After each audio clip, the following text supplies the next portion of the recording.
Hey, good afternoon, Karim. Good to see you. So we just had our sales meeting this morning, and that quite a few takeaways just from looking at our sales board about just how many multiple offers there continue to be in the market, how healthy the market was all the way through the price points. We had everything from 320 at the low, 1.8 at the high, and just seeing like action, communication, cash,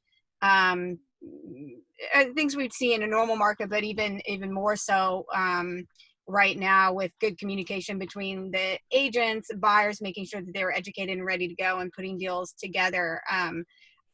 It's still wild to me every day to see that all of this that's happening out in the world, and still we have a sales board that's as busy as I would expect for well, actually busier, because right now normally would be in spring break and a lot of people would take a halt, and so we actually had a lot more activity than I would have seen in this week normally, but a normal March spring week. Yes. Yes, it's weird. Yeah. I am this week. I am surprised at the traffic. I don't know my particular buyer team. Like we did get a lot of people into contract in the last couple of weeks on the buyer side, and we have sort of like those, and then we have the next ones, and the next ones are actually where we're seeing a lot more just on hold, and we'll see. Yeah. And I didn't hear a lot of that from people in our meeting today. I am interested in that story too, because I can't imagine that like it's just not business as usual. So it's not like everything's just going to happen. Yeah. But this week particularly, the data suggests yes. I mean, like I said, I have those 2 houses we're listing this week. We're getting ready to do it. I'm really appreciative of the diligence around protocol in our company. I agree with some of the sentiment of the other people in the meeting that we can be the leaders in that. I also think we can be the leaders in just about anything. We're just like, either we're a leader or we're not, and leader doesn't mean like if things are going well or things aren't going well. Leader means you are or you aren't.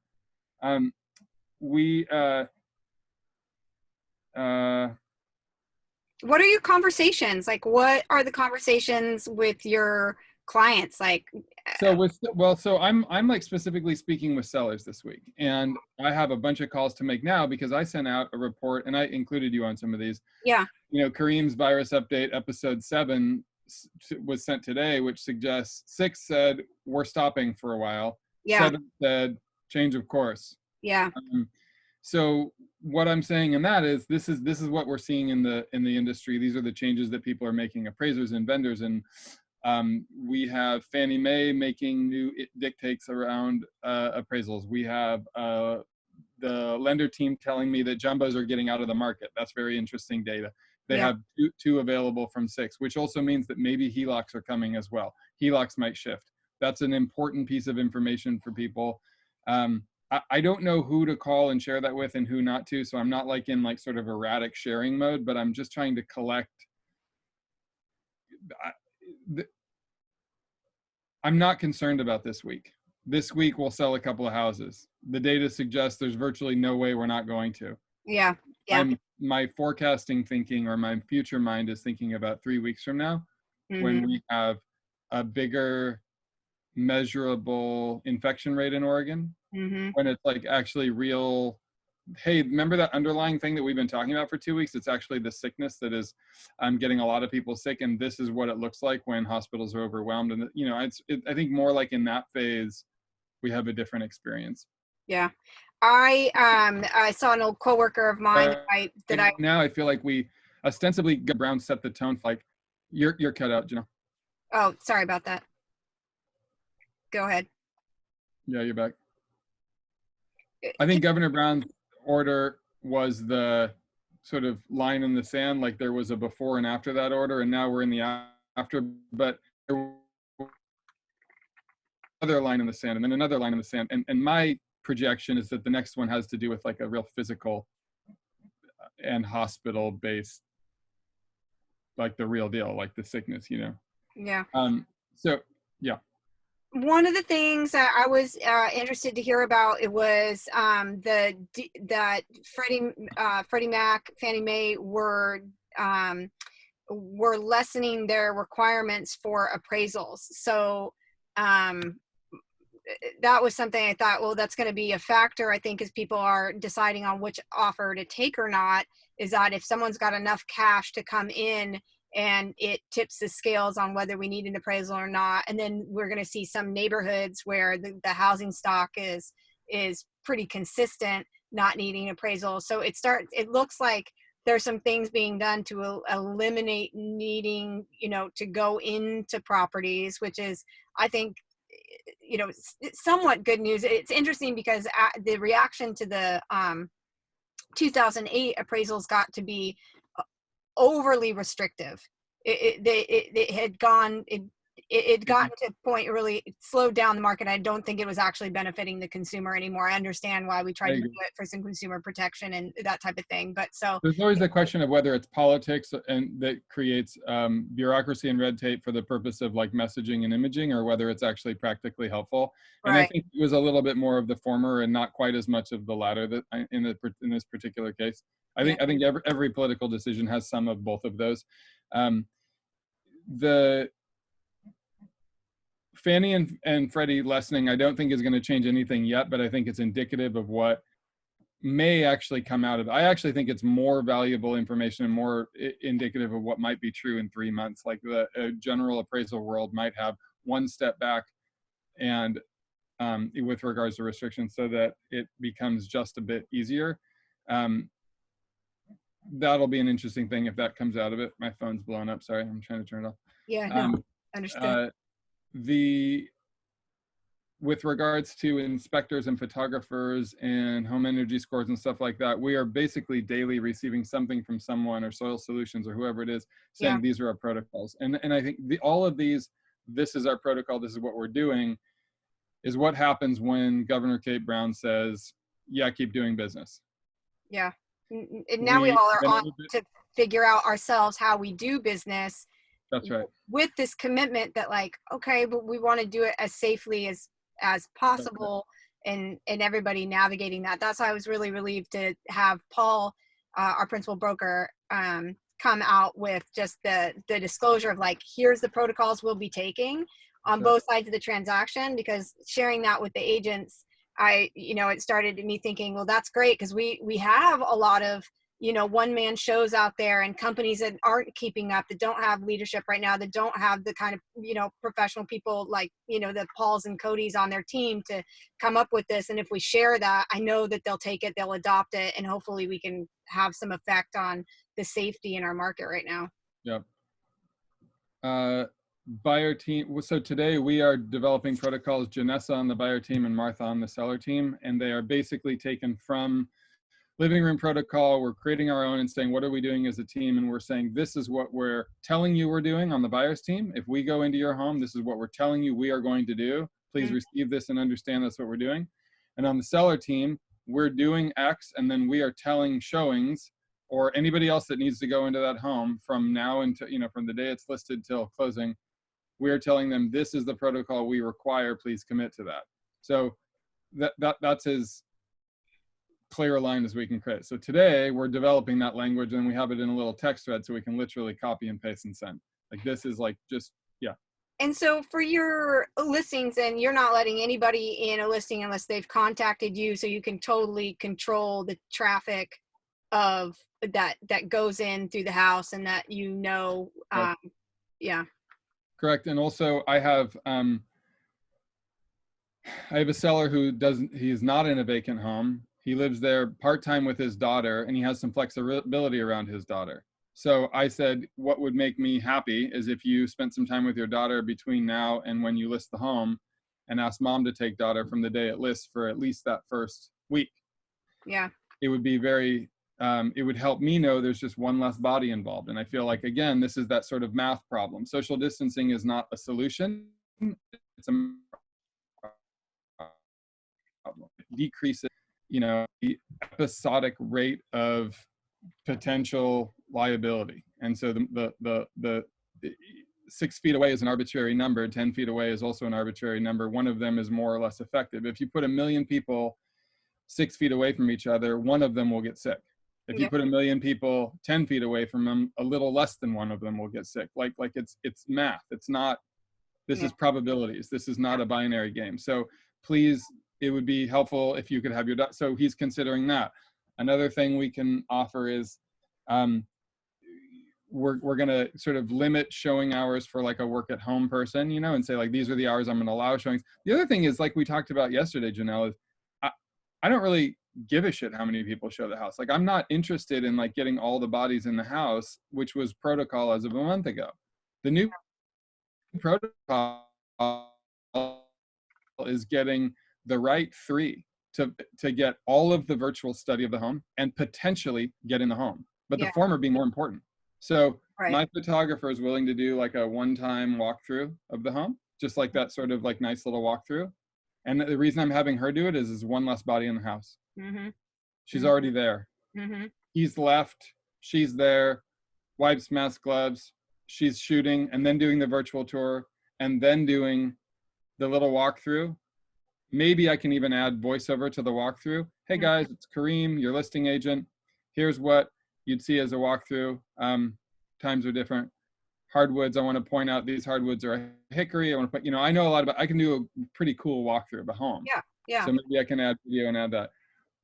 I just think we just need to ask that question. We just need to ask that question at every step of the way. Anyway, I'm going off on a tangent now, but Well, how are you feeling? Like, this has been, it's just been really hard. I know that like, yeah, a lot of the agents today just acknowledging some grief, you know, just like we've been running really crazy and kind of going back and forth, and it's really hard to be in a position where, you know, we're supporting a lot of people with the largest financial decision of their lives. Most of the reasons people have to move is necessary, so there is a lot of hardship and a lot that we're, you know, helping people navigate through to get to where they need to go. And just how, you know, what are you doing to support others, like stay calm and stay grounded? And I've been in information mode for the last week. I think that like for a lot of like like I'm pretty clinical about my role with my clients, you know, like some people are, Kristen Lincoln and I talk about this when people say, hey, let's go get some lunch. I'm usually like, no, let's not. The role that I want to play is real estate industry leader advocate. And so I'm trying to, you know, I'm basically digesting information as effectively as I can so that when I deliver it, it's as clear as I can. And it's hard to make that commitment and then sort of feel like I'm waffling, which is a little bit challenging this week for me. But in general, I think I'm starting to level out into like clear messaging. And I get a lot of peace from that. I get a lot of peace from knowing that my messaging is clear and optimal. That gives me a ton of peace. That's what I'm doing here. Because then when I close my laptop and leave this funny little corner of my basement, I'm like not attached to anything. I'm just like, I did my best and I advocated my best and I was in a maximum service. Then I go off in the world and I go for a walk in the neighborhood. I have a fire with Dex. I like ask Leonie how I can support around some of the homeschooling stuff that's coming upstairs. And like, I reach out to a school member and yeah. So to me, there's like this huge distinction, and I think maybe I'm probably not the best person to talk to about, you know, how are you supporting people and all that. It's like my real estate role to me is like, it's kind of clinical. I'm really not interested in like being intimately connected with 400 people in my database. Like I'm interested in being intimately connected through a really clear focus. I have like, I mean, you know, my client, I have like great relationships with my clients. Yeah. Like stellar. Lots of hugs. Yeah. Not today. Lots of hugs.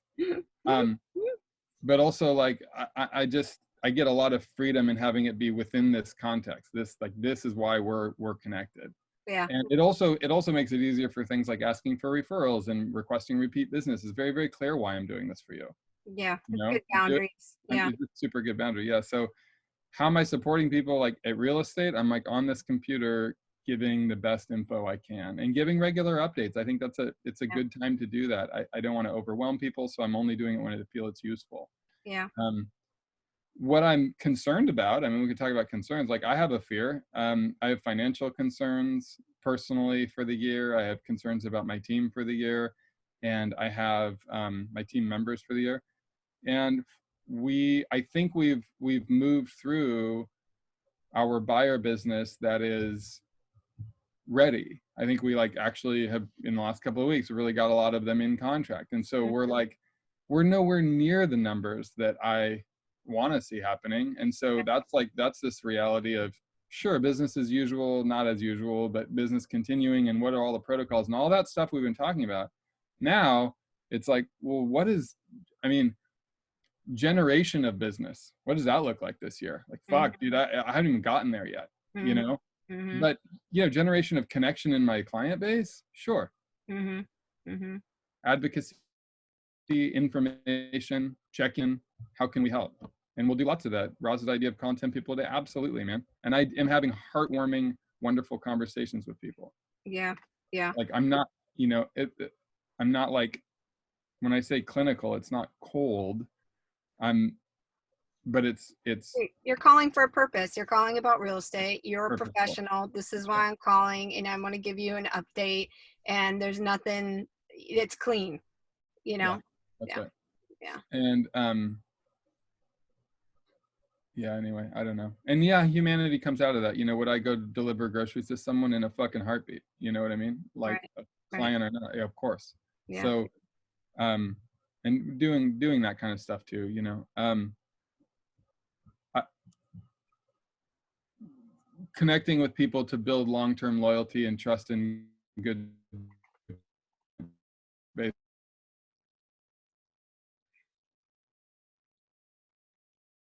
I worked for free a bunch, you know, like really help people keep their houses and not sell them and stay put and plan for and save and do all these kinds of things. And then when the gates flooded back open and industry sort of woke up again, like I had some really, really solid relationships because of that. Yeah. You know? So there's long-term like grow the oak tree opportunity right now for sure. Yeah.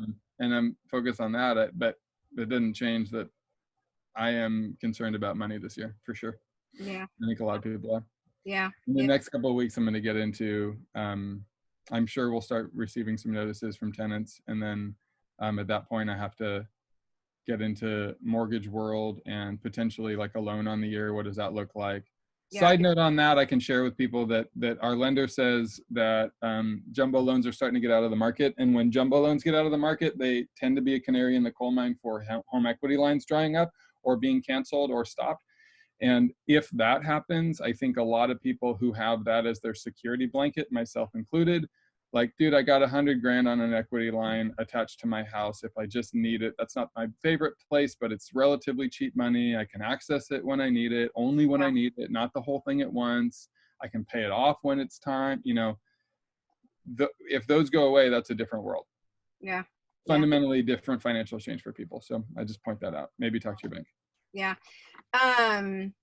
I think we're going to have some really interesting conversations. It's the 24th today. It's the new moon, beginning of some new things. But when we get to the 1st, we're going to start seeing really the impact of tenants not paying.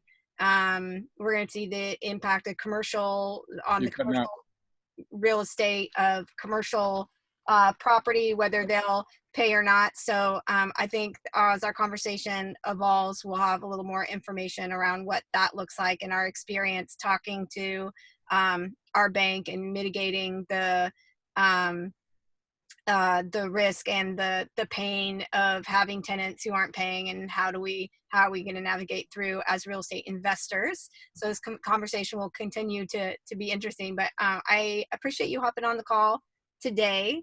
And Tuesday is always a wild, crazy day in real estate, the busiest. So I appreciate making a little time just to talk about where you're at today. Thank you, dear. Yeah, thanks. Bye.